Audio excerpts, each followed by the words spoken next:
사사기 3장.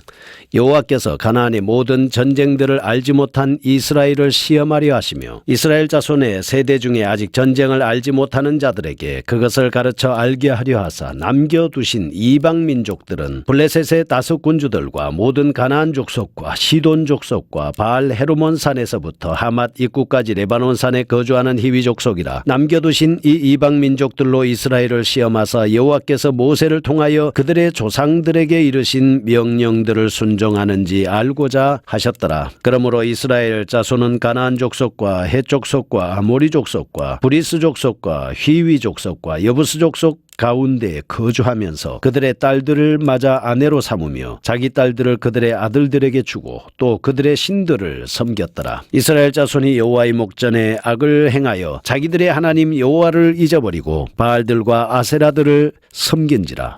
여호와께서 이스라엘에게 진노하사 그들을 메소포타미아 왕 구산 리사다임의 손에 파셨으므로 이스라엘 자손이 구산 리사다임을 8년 동안 섬겼더니 이스라엘 자손이 여호와께 부르짖음에 여호와께서 이스라엘 자손을 위하여 한 구원자를 세워 그들을 구원하게 하시니 그는 곧 갈렙의 아우 크나스의 아들 온니엘이라. 여호와의 영이 그에게 임하셨으므로 그가 이스라엘의 사사가 되어 나가서 싸울 때에 여호와께서 메소포타미아 왕 구산 리사다임을 그의 손에 넘겨주심에 온니엘의 손이 구산 리사다임을 이기니라. 이스라엘 그 땅이 평온한 지 40년에 그나스의 아들 온니엘이 죽었더라. 이스라엘 자손이 또 여호와의 목전에 악을 행하니라. 이스라엘 자손이 여호와의 목전에 악을 행함으로 여호와께서 모압 왕 에글론을 강성하게 하사 그들을 대적하게 하심에 에글론이 암몬과 아말렉 자손들을 모아 가지고 와서 이스라엘을 쳐서 종려나무 성읍들을 점령한지라. 이에 이스라엘 자손이 모압 왕 에글론을 18회 동안 섬기니라. 이스라엘 자손이 여호와께 부르짖음에 여호와께서 그들을 위하여 한 구원자를 세우셨으니 그는 곧 베냐민 사람 게라의 아들 엔손잡이 에웃이라. 이스라엘 자손이 그를 통하여 모압 왕 에글론에게 공물을 바칠 때에 에웃이 길이가 한 규빗 되는 좌우에 날선 칼을 만들어 그의 오른쪽 허벅지 속에 차고 공물을 모압 왕 에글론에 바쳤는데 에글론은 매우 비둔한 자였더라. 에웃이 공물 바치기를 마친 후에 공물을 메고 온 자들을 보내고 자기는 길갈 근처 돌 뜨는 곳에서부터 돌아와서 이르되 왕이여 내가 은밀한 일을 왕에게 아뢰려 하나이다 하니 왕이 명령하여 조용히 하라 하며 모셔선 자들이 다 물러간지라. 에웃이 그에게로 들어가니 왕은 선한 다락방에 홀로 앉아 있는 중이라. 에웃이 이르되 내가 하나님의 명령을 받들어 왕에게 아랠 일이 있나이다 하며 왕이 그의 좌석에서 일어나니 에웃이 왼손을 뻗쳐 그의 오른쪽 허벅지 위에서 칼을 빼어 왕의 몸을 찌르매 칼자루도 나를 따라 들어가서 그 끝이 등 뒤까지 나갔고 그가 칼을 그의 몸에서 빼내지 아니하였으므로 기름이 칼날에 엉겨더라. 에웃이 현관에서 나와서 다락문들을 뒤에서 닫아 잠그니라. 에웃이 나간 후에 왕의 신하들이 들어와서 다락문들이 잠겼음을 보고 이르되 왕이 분명히 서늘한 방에서 그의 발을 가리우신다 하고 그들이 오래 기다려도 왕이 다락문들을 열지 아니하는지라. 열쇠를 가지고 열어본즉 그들의 군조가 이미 땅에 엎드러져 죽었더라. 그들이 기다리는 동안에 에웃이 피하여 돌 뜨는 곳을 지나 스이라로 도망하니라. 그가 이르러 에브라임 산지에서 나팔을 불매 이스라엘 자손이 산지에서 그를 따라 내려오니 에웃이 앞서가며 그들에게 이르되 나를 따르라 여호와께서 너희의 원수들인 모압을 너희 손에 넘겨주셨느니라 하며 무리가 에웃을 따라 내려가 모압 맞은편 요단강 나루를 장악하여 한 사람도 건너지 못하게 하였고 그때 모압 사람 약 10,000명을 죽였으니 모두 장사요 모두 용사라. 한 사람도 도망하지 못하였더라. 그날에 모압이 이스라엘 수하에 굴복하며 그 땅이 80년 동안 평온하였더라. 에웃 후에는 아나세 아들 삼갈이 있어 소모는 막대기로 블레셋 사람 600명을 죽였고 그도 이스라엘을 구원하였더라. 아멘. 사사기 3장입니다. 사사 온니엘과 에웃의 활약에 대한 말씀을 볼 수가 있습니다. 신명기 7장 1절에서 6절에 의하면 이스라엘이 가나안 정복 전쟁을 함에 있어서 여호와의 명령을 쫓아서 가나안 족속을 다 쫓아내야만 한다. 이렇게 말씀했습니다. 그런데 1장 9절, 21절, 27절에서 36절에 의하면 그들은 불순종했습니다. 그 결과 남겨둔 가나안 족속으로 말미암아 그들은 고난과 약탈을 당하게 됐습니다. 3장은 그러한 고난의 시작과 이스라엘 백성들의 회개, 하나님의 도우심 등을 말씀하고 있습니다.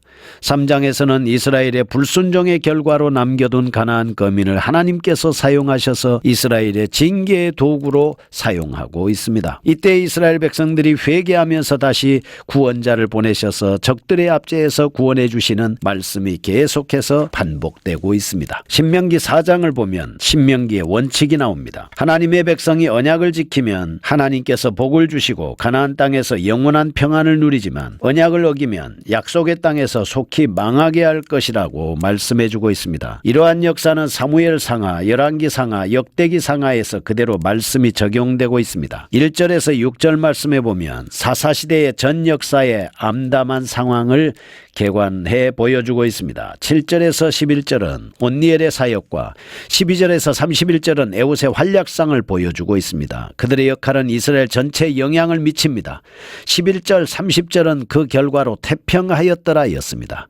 이렇게 평가한 이후에 나오는 여사사 드보라와 여룻바알이라고 하는 불리는 기드온 시대의 평가에서도 5장 31절, 8장 28절에서도 언급되었습니다. 결국 하나님께서 보낸 이스라엘의 구원자 사사들이 그 백성을 다스릴 때에만 백성들이 태평성대를 누렸습니다. 이런 사실은 이스라엘을 친히 주장하시고 다스리시는 분은 하나님 한 분이시다라고 하는 것을 말씀해 주고 있습니다. 1절에서 6절 나오는 사사시대 역사의 개괄적인 면을 보겠습니다.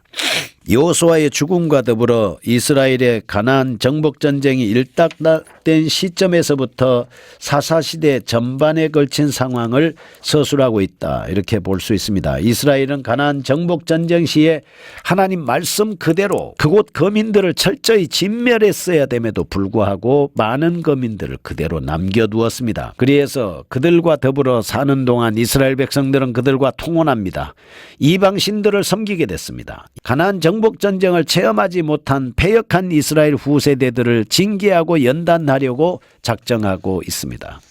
그리고 실제로 누누이 그들을 사용하여 이스라엘을 징계하시는 데 사용했습니다. 이처럼 본서의 저자는 사사시대의 역사를 하나님께서 가나안 전쟁을 알지 못한 이스라엘 백성을 연단시키는 과정으로 이해하고 있습니다. 사실 이 역사는 이스라엘 백성이 약속의 땅에 들어왔으나 그것이 영원하고 완전한 안식이 아님을 그들에게 알게 해주심과 동시에 하나님의 나라에서는 진정한 안식이 남아있다는 사실을 깨닫게 해주시려는 하나님의 놀라운 섭리의 역사인 것입니다. 그런데 이러한 구속사적인 의미는 예수 그리스도를 믿고 이미 영생을 얻었으나 이 세상을 살 때 여전히 죄와 투쟁하면서 영원한 안식을 향해 나아가는 신약의 성도들에게 적용된다, 이렇게 볼 수가 있습니다. 우리가 구속을 받았죠. 그렇지만 아직도 죄의 권세가 활동하고 있지 않습니까? 그런 거로 성도들이 죄의 권세와 더불어 투쟁해야 되고 싸워야 됩니다. 그래서 오직 예수님을 믿으면 이 땅에 사는 날 동안 죄와 맞서 투쟁하는 것이 아니라 죄의 생활에 안주해도 된다고 하는 그릇된 사고를 깨닫게 해주는 것입니다. 성도를 온전하게 하는 것은 무엇입니까? 사람은 고난을 통해서 성숙합니다. 하나님께서는 성도들을 영적으로 성숙하게 하는 방법 중에 하나가 고난을 통한 것입니다. 말씀을 통해서 성숙하게 하는 것입니다. 하나님의 말씀은 영적인 양식이기 때문에 말씀은 사람들의 영혼을 성장시킵니다. 두 번째, 7절에서 11절에 나오는 사사 온니엘의 행적에 대한 말씀을 볼 수가 있습니다. 메소포타미아의 압제하에서 고통당하던 이스라엘을 초대사사 온니엘이 구원한 백성들에 대한 기록입니다. 7절에서 8절은 하나님께서는 하나님 자신을 버리고 바알과 아세라 숭배에 여념이 없는 이스라엘을 메소포타미아 왕 구산 리사다임의 손에 붙여서 징계하고 있습니다. 9절에서는 이스라엘의 압제를 견디다 못해 하나님께 부르짖고 간절한 도움을 요청합니다. 10절은 이스라엘이 이러한 부르짖음을 들으신 하나님께서 온니엘을 보내서 이스라엘을 구원하십니다. 10절에서 11절은 이스라엘은 40년 동안 태평성대를 구가하게 된다 하는 것입니다. 1장 13절에 의하면 온니엘이 일찍이 여호수아와 더불어 크게 활약했던 신앙의 용장 갈렙의 조카입니다. 그는 그의 숙부 갈렙의 신앙과 용맹을 이어받았음에 틀림이 없습니다. 아무튼 온니엘의 용맹은 그가 기럇사벨을 정복할 때부터 발휘되었습니다. 그러나 그의 사서로에서의 실제적인 사역은 하나님의 신이 그에게 임함으로써 시작되고 있습니다. 이처럼 온니엘은 하나님의 신을 힘입어 이스라엘 백성의 초대 사사가 되어 그 땅의 평화를 회복시켜 주셨습니다. 오늘날로 말하면 교회 지도자에 해당되는 것이죠. 따라서 교역자는 제약과 각종 유혹이 넘실대는 이 세상으로부터 교인들을 보호하고 지도하되 항상 하나님의 능력을 힘입어 그리고 하나님의 말씀으로 양육하여야 할 것입니다. 그러나 그렇지 아니할 때 그는 이미 교역자로서의 권위를 인정받지 못할 터입니다. 특히 하나님께서 보이지 않는 자가 교회의 지도자 노릇을 하라는 것은 하나님께서 하나님의 교회를 다루신다는 교회의 통치 원리를 망각한 신성 모독 행위라고 볼 수가 있습니다. 여기서 사사에 대해서 알아보겠습니다. 3장 9절, 15절, 6장 14절, 10장 1절, 13장 5절에서 사사는 공경에 처한 이스라엘 백성들을 구원하기 위한 하나님께서 세우신 구원자를 의미했습니다. 출애굽한 이스라엘 백성들이 가나안 땅에 정착한 이후에 400년 동안 왕이 없어도 그 나라를 지속할 수 있었던 것은 하나님께서 세우시고 도우시고 지키시는 한량없는 은혜 때문이었습니다. 이처럼 하나님께서 400년 동안 왕을 세우지 않고 사사를 세우신 것은 하나님께서 친히 직접 다스리시며 왕이 되신다는 것을 가르쳐 주고 있습니다.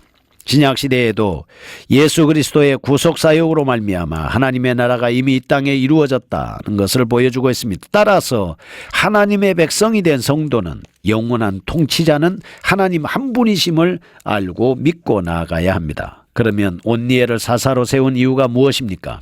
첫째, 온니엘은 가나안 정복 전쟁에 참여한 바 있습니다. 그 전쟁의 성격이 무엇인지 잘 알고 있기 때문입니다.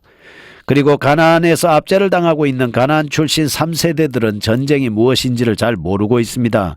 온니엘은 이미 경험이 있기에 가나안 정복 전쟁의 당위성을 잘 알고 있었습니다. 두 번째, 퇴역한 장수를 세운다는 것은 그 전쟁의 성패가 전략에 있지 않고 하나님의 능력에 있음을 보여주고 있습니다.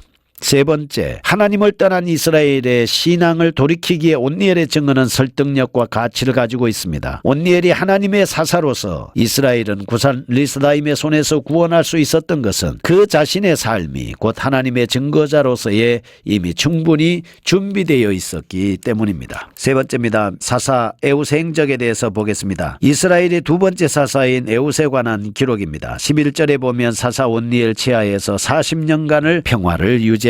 그러나 사사 온니엘이 죽은 후에는 점점 죄의 굴레로 들어가게 됐습니다. 이스라엘의 대적인 모압의 손에다가 파십니다. 이스라엘은 그들의 대적인 모압왕 에골론을 18년이나 섬깁니다. 15절에서 마침내 이스라엘이 회개합니다. 이때 하나님께서는 한 구원자 에웃을 보내사 그들을 구원하셨습니다. 그들이 부르짖고 기도할 때 하나님은 선지자를 보내사 그들을 살려주시고 도와주시는 모습을 볼 수가 있습니다. 거룩하신 하나님 아버지, 감사합니다. 우리가 죄를 지어 고통스러울 때 하나님 앞에 부르짖으면 응답하시고 기도에 도와주심을 감사합니다. 예수님의 이름으로 기도합니다.